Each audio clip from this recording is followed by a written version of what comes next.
legend and your first HLTV Hall of Fame inductee, Potti. I wasn't like the most talented one. See, I think you're selling yourself short there. Get right. I would love to play with him. I don't think I will ever experience a feeling like that in my life again.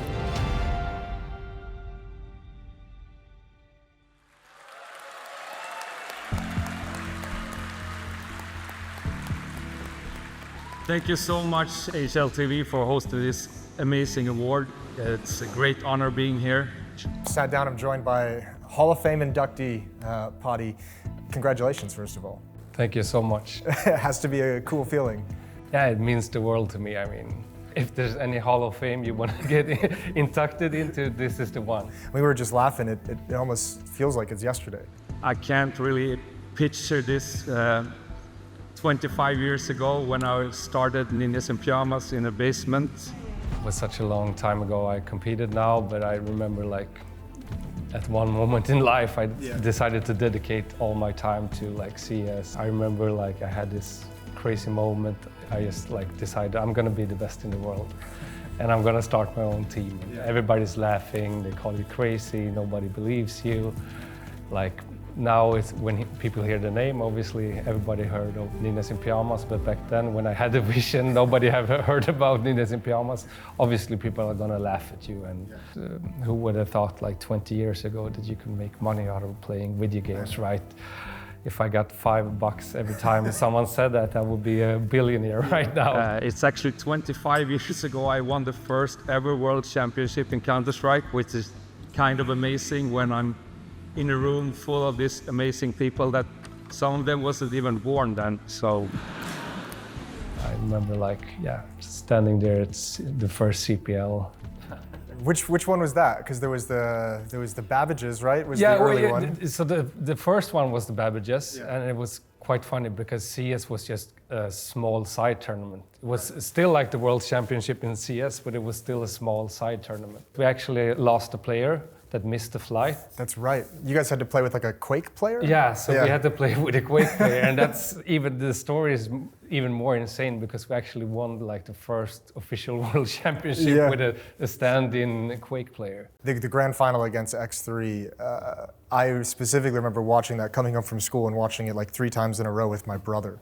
If I pinpoint a moment in my career, that was like the moment, because I don't think I will ever experience a feeling like that like in my life again. Obviously I won tournaments and everything like that, but the hype surrounding it, and it came literally down to like the last round.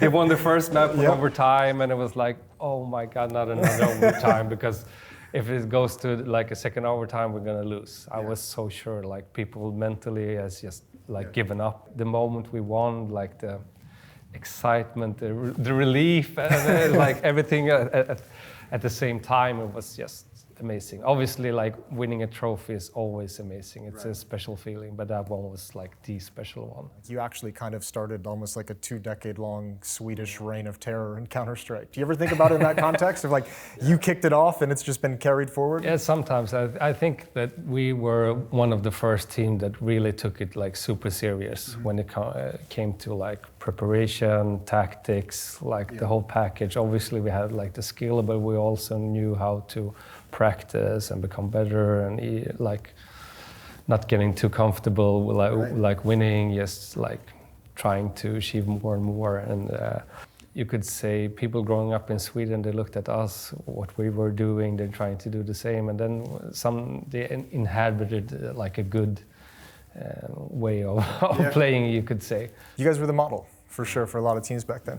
You were one of the first people I remember talking about it in terms of wanting to like really kind of minimize mistakes inside the game. As an individual player, that was kind of like your identity, was someone who just, I'm gonna make the right decision in every situation, which is unique for the time. If you take any sport, a lot of people are like practicing on something that they think is fun or they're good at, but what you should practice is actually your weaknesses, right? And that's not that fun to practice on. And No, it's not. yeah, we learned a lot of those like small lessons, how to gain 1% here and there, because in the end of the day, like if you win a game or lose, it's about like 1 or 2 percentages. And you guys were still thinking of those small margins even? Yeah, definitely. I remember like small details when I yelled at my teammate, like we're not knifing anybody. It doesn't matter if we're like up 10-0 because each and every single round is important. And that's what's kept us, I think, winning, because if we were let one round here and there like go, then we would start losing games for sure. Do you have any like rivalries from back then that you look back on like fondly, like teams or players that you just love beating? Obviously, I loved like the 3D rivalry Yeah. and the X3 and everything like that. They always like brought the best out of us, and I love those kind of matchup. It was not a rivalry when it comes to like the personal chemistry or anything, just team-wise.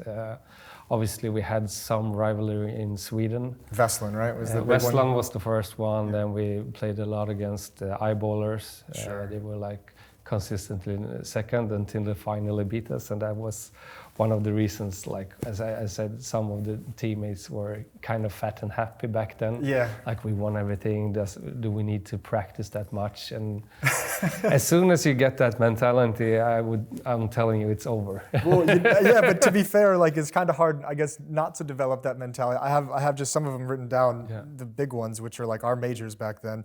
First CPL Winter 2001, that's the X3 match. First CPL Summer 2002. First CPL Summer 2003. First WCG 2003. First CPL Winter 2003. Then you got second at Summer 2004 as well. And like, that's and this is the major ones. There's Yeah. those small European CPLs and tournaments that you were kicking ass in as well. So the idea that you wouldn't build an ego is kind of, that's crazy. Yeah, I mean, You just won everything for like 3 years. sitting here right now, I'm kind of amazed myself that I could keep that up, because it's obviously it's hard. Like I always remember, like we were super focused. We wanted to win anything. We wanted to build like legacy. We wasn't there for like salary or money or prize pool. We were there for winning trophies. You know, one story that I've told a bunch is, you know, at some of those CPLs, we always used to have like really quiet whispers of conversations of like, what if we can get this game big enough to have it in arenas? Assuming you guys had similar dreams back then. Yeah, definitely. The first arena we played, I think it was, we went to South Korea. Yeah. Because that was kind of a big crew. I think it was like 7,000 people in the audience or something like that. It was a bit strange though, because there was a slight delay. So they told us like, calm down, because you can't show emotion. So we were playing on stage, but it was like a small The delay. screen to the audience was delayed? Yeah. So they didn't want the player reactions Yeah, to ruin exactly. So it was like really strange. And it's like, yeah, it was hard to like control the emotions. I was like, fuck it. Like when we won, like, fuck it, I can't pause. Yeah, you're not counting 3 seconds and doing that. Do you think about it at all when you look at the scene today and how crazy it is? Like these big CPL majors that we have were like 2 a year. When you look at the calendar of today's games, do you think you could fit into it? If you got to go back to 20-year-old Potti and participate in today's calendar. I think we would skip some tournaments if we were like on top, just to like make sure that obviously for some reason like don't spend all our tactical like enhancement or anything like that. But I would say the schedule it's quite cool. I mean, I would love playing a little bit more tournaments than we did like back in the days. But definitely sometimes I feel like sorry for the pros that it's like too hectical, and it takes time to like recharge the batteries and like make sure you're ready for the next tournament and stuff. Do you miss it at all? Of course. Still to this day? That's the hardest part when you stop playing as a pro, like the competitive part. I mean, Sweden just had so much talent. You played with so many different teammates, and so many of them could probably be considered for a Hall of Fame position. You had, obviously, HeatoN is the big one, but All, Fisker, Median, Hive, Spawn, Element. There's probably 20 more that I can't possibly name. That had to be cool, being in a Swedish scene that was just so damn good and active. Definitely. And that's why I'm proud of competing with those guys, because to be honest, I wasn't like the most talented one or anything like that, but I think I had like the drive and the passion that always kept me competitive. See, I think you're selling yourself short there. We have to focus on HeatoN a little bit in the context of you guys, because it's not too often that we get like your guys' names are pretty much synonymous. Yeah. It actually feels weird to say one name without the other to a certain extent. What's it like being in that kind of a dynamic? If you find someone that's as passionate as you, like you're having the same goals and you're like trying to get there, it's a perfect combination. It's easy looking back now to like look at you two as players and say, the really simple one would be like, Potti's the brains, HeatoN's the bronze. And it kind of was reflected in your play style, cerebral, mistake-free. He's known for the spraying, more kind of brawly, active style. Did it feel like you guys were kind of like puzzle pieces that just connected perfectly? It was. I mean, and I think that's the beauty of the sport, because you need different like roles. I was never, or you could say, like the flashy player. Yeah. I was more focused on like winning, sometimes entry frags, and try to just like keep the edge going in the games. Like even though I could take a third guy out, maybe I just took a step back just to be able to have that mental edge on the game and so on. And then you have these guys that like are supposed to like multi-frag, and they get even better and they get like warmer. And we always said like if we have one player that's hot, we're going to win. If we had two, that's just luxury. When you've been on all these lineups over the years, HeatoN kind of contributes to this, but the camera always found HeatoN. You were kind of the guy in the shadows a little bit, right? Like he was the loud one, the boisterous one. Yeah.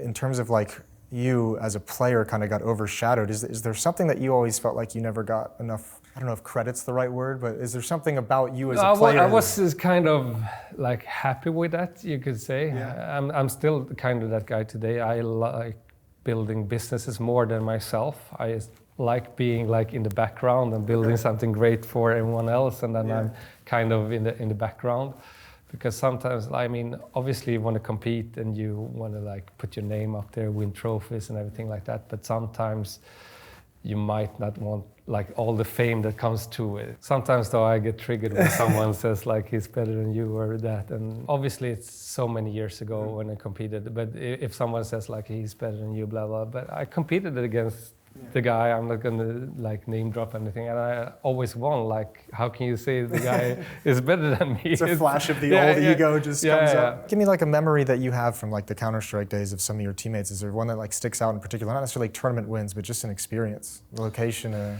I mean, as you said before, like you build a special bond when you're like traveling together, playing together, doing tactics, strategies. You become like a really close family. We had such a great time, and I remember I have to praise Fisker a lot because he did so much for the team. Obviously, he was a really talented guy.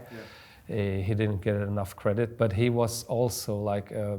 You could say joy spreader. Yeah. Like he always brought joy to the team. Like if we were down or sad or angry or whatever, he always like cheered us up and kept us like together as a family. And that really like helped us improve on the server as well. It's like the team goofball. Yeah.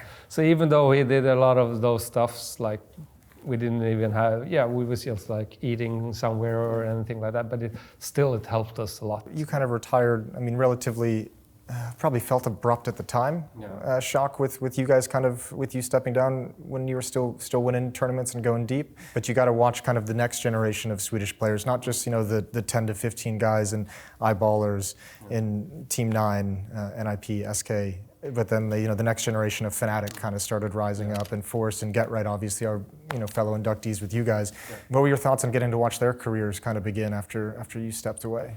I mean, we were spoiled in Sweden. Like we always had someone like ready to take over the throne, and a lot of teams like up there for grabs. And we had Fnatic and NIP then on top of like the leaderboards as well.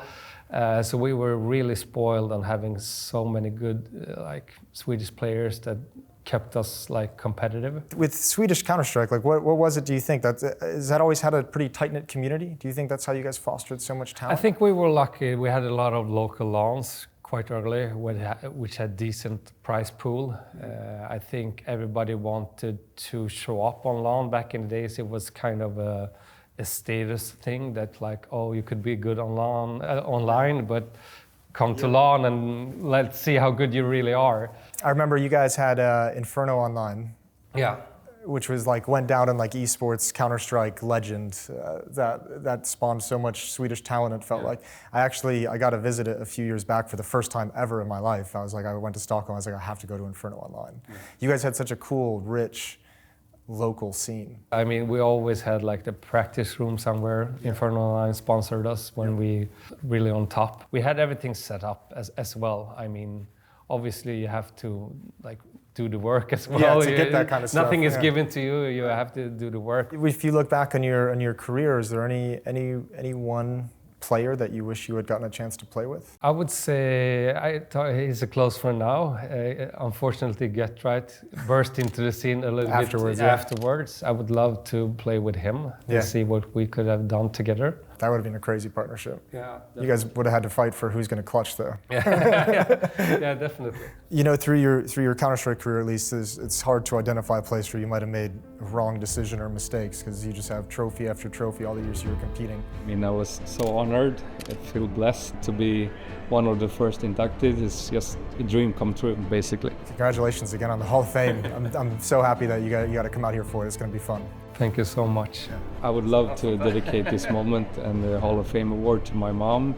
Unfortunately, she's passed away a few years ago, but she always stood by my side, believed in my crazy ideas, and told me I could do anything. So this one is for you, Mom.